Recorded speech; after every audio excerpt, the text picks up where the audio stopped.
शेतकरी मित्रांनो, नमस्कार. टेक्नो फार्मिंग या यूट्यूब चॅनलमध्ये तुमच्या सगळ्यांचे स्वागत. आजच्या व्हिडिओमध्ये आपण कांदा पिकात पोटॅशचे महत्त्व व पोटॅश हे पिकासाठी किती उपयुक्त आहे, तसेच पोटॅश कांदा पिकासाठी काय काम करते, तसेच ते कधी द्यावे, त्याचा वापर आपण कशा रीतीने करू शकतो, की जेणेकरून आपल्या कांदा पिकातील जी काही फुगवण आहे, हे आपल्याला चांगल्या प्रकारे होईल. तर शेतकरी मित्रांनो, अशा विविध माहितीवरती आज आपण चर्चा करणार आहोत. माहिती घेत असताना माझी शेतकरी बांधवांना विनंती आहे, की त्यांनी जर अजून आपल्या चॅनलला सबस्क्राईब केले नसेल, तर सबस्क्राईब करा. तर प्रामुख्याने आपण 4 मुद्द्यांवरती महत्त्वाचा फोकस आपला ठेवलेला आहे. त्याच्यात पहिलं जे काही आहे आपलं खत व्यवस्थापन आहे. त्याच्यानंतर कांदा पिकामध्ये पोटॅशचे महत्त्व व कांदा पिकात आपण पोटॅश हे कशा पद्धतीने वापरू शकतो व कोणकोणते ब्रँड आहेत किंवा कोणकोणते ग्रेड्स आहेत आपण ह्या वापरू शकतो. त्याच पद्धतीने त्याचं जे काय अपटेक आहे, हा अपटेक आपण कशा पद्धतीने वाढवू शकतो, तर अशा महत्त्वाच्या गोष्टींवरती आज आपण चर्चा करणार आहोत.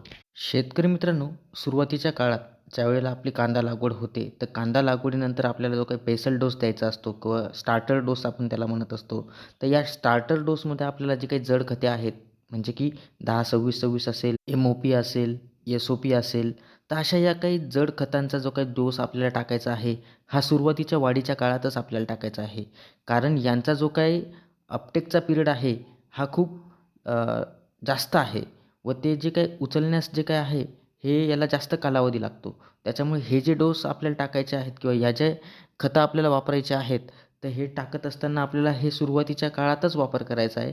जेणेकरून याच्यातील जे काही पोटॅश आहे, हे झाडाला लवकर त्याच्या वेळेच्या आत हे लागत राहील व पिकाला जे काही आपली फुगवण पाहिजे असते, एक आयडियल फुगवण आपण त्याला म्हणत असतो, तर ते आयडियल फुगवण आपल्याला त्या ठिकाणी मिळेल.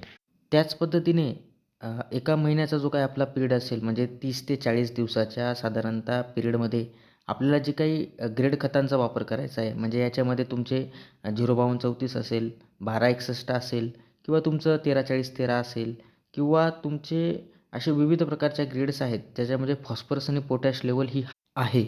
तर अशा खतांचा वापर जो काही आपल्याला करायचा आहे, हा 30 ते 40 दिवसाच्या किंवा 30 ते 50 दिवसाच्या मध्ये आपल्याला ह्या खतांचा जी काही फवारणी करायची किंवा पाण्यामधून द्यायचं आहे, तर ही व्यवस्थापन याचा आपल्याला अशा पद्धतीने ठेवायचे आहे. जेणेकरून याच्यात जे असणारे घटक आहेत, म्हणजे स्फुरद असेल किंवा पालाश असेल, म्हणजे फॉस्फरस आणि पोटॅश हा पिकांना लवकर लागेल व त्याची जी काही अंतर्गत वाढ आहे आपल्या कांदा पिकाची, तर ही पटकन होऊन तो फुगवणीच्या मार्गाला लागेल. त्याच्यामुळे हे ग्रेड खतं जी वॉटर सोल्युबल खतं आहेत, ही आपल्याला फवारणीद्वारे सुद्धा आपण त्याचा उपयोग करू शकतो. म्हणजे फवारणीद्वारे जर तुम्हाला द्यायचा असेल, तर प्रति लिटर पाण्यासाठी 5 ग्रॅम आपण घेऊन त्या ठिकाणी फवारणी करू शकतो. त्याच पद्धतीने आपल्याला जमिनीतून द्यायचं झाले, तर एकरी 3 ते 4 किलो हे आपण मातीमध्ये मिक्स करून जमिनीद्वारे आपण देऊ शकतो. शेतकरी मित्रांनो, आता आपण बघूया, की पोटॅशचे नेमके आपल्या पिकात महत्त्व काय? किंवा पोटॅशचा वापर केल्यावरती आपल्या पिकात काय बदल घडून येतो?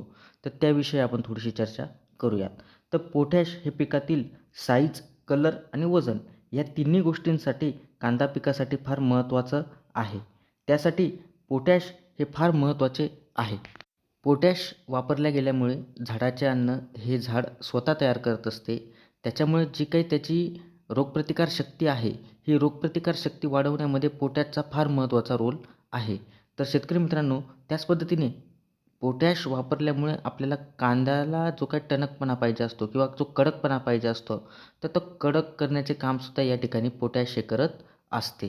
त्याच पद्धतीने पिकातील जी अंतर्गत वाढ आपण त्याला म्हणत असतो, म्हणजे एक मॅच्युरिटी आणण्याचं काम या ठिकाणी पोटॅश हे पिकामध्ये महत्त्वाचा रोल त्या ठिकाणी बजावत असते.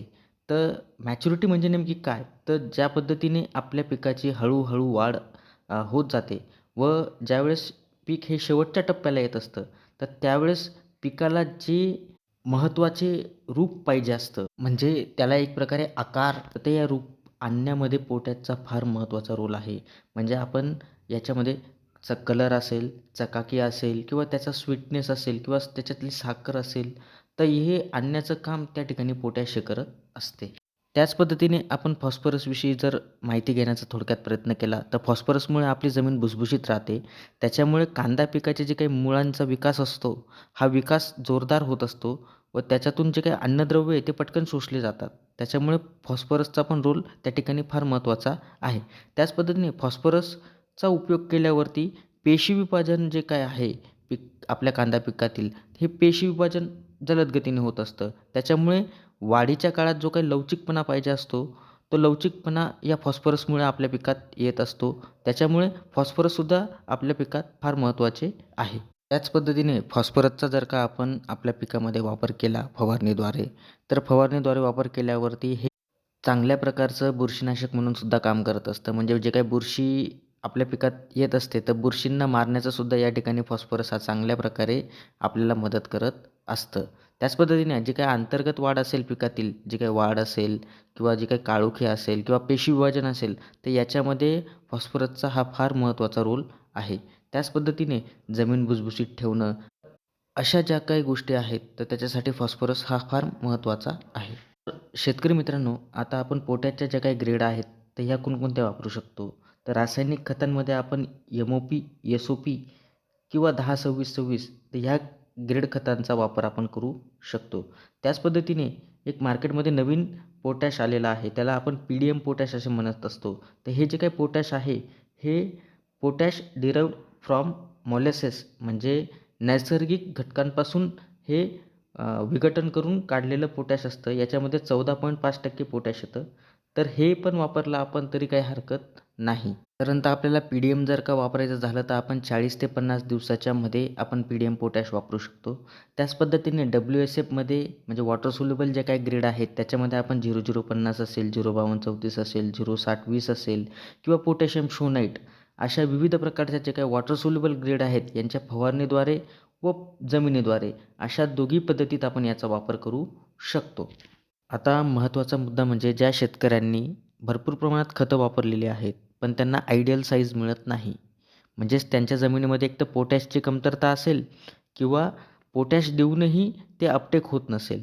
तर शेतकरी मित्रांनो, अशा ज्या जमिनी आहेत किंवा अशा परिस्थितीत आपल्याला जे काही जैविक घटक येतात म्हणजे PSB, फॉस्फरस सोल्युबलायझिंग बॅक्टेरिया व KMB म्हणजे पोटॅश मोबिलायझिंग बॅक्टेरिया.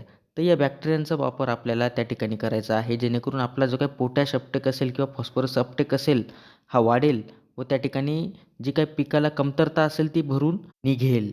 तर याचा वापर आपण फवारणीद्वारे व जमिनीमधील जे काही आपण पाणी देत असतो, तर या पाण्यामार्फत सुद्धा आपण याचा वापर करू शकतो. तर याचं जे काही आपल्याला प्रमाण वापरायचं आहे, तर हे एकरी 1 लिटर द्वारे आपण देऊ शकतो व फवारणीतून तुम्हाला घ्यायचा असेल तर 200 लिटर पाण्यासाठी स्प्रेसाठी 1 litre PSB, 1 litre KMB, 2 litre ताक व 2 किलो गूळ असं मिक्स करून तुम्हाला त्या ठिकाणी स्प्रे द्यायचा आहे आणि स्प्रे देताना हा गच्च स्वरूपाचा द्यायचा आहे. हे देत असताना त्या ठिकाणी तुम्हाला जी काही जमीन आहे ही ओली ठेवायची आहे, जेणेकरून ह्या बॅक्टेरियांच्या वाढीसाठी जमिनीमध्ये ओल असणं हे फार गरजेचं आहे. त्याच्यामुळे आपल्याला जी काही जमीन ठेवायची आहे ती ओली ठेवायची. अशा पद्धतीने तुम्ही कांदा पिकातील जे काही पोटॅश आणि फॉस्फरसचं मॅनेजमेंट आहे, तर अशा पद्धतीने तुम्ही अपटेक वाढवून त्याचं मॅनेजमेंट करू शकतात. तर शेतकरी मित्रांनो, पोटॅश हे पिकासाठी फार महत्त्वाचं आहे. त्याच पद्धतीने फॉस्फरससुद्धा महत्त्वाचा आहे. तर आपल्या पिकामध्ये जे काही फॉस्फरसचे जे काही महत्त्व आहे किंवा थोडक्यात जे काही मला सांगायचं होतं ते मी सांगितलं. त्याच पद्धतीने आपण आज जो काही व्हिडिओ बघितला, तर तो तुम्हाला कसा वाटला आम्हाला कमेंटद्वारे नक्की कळवा.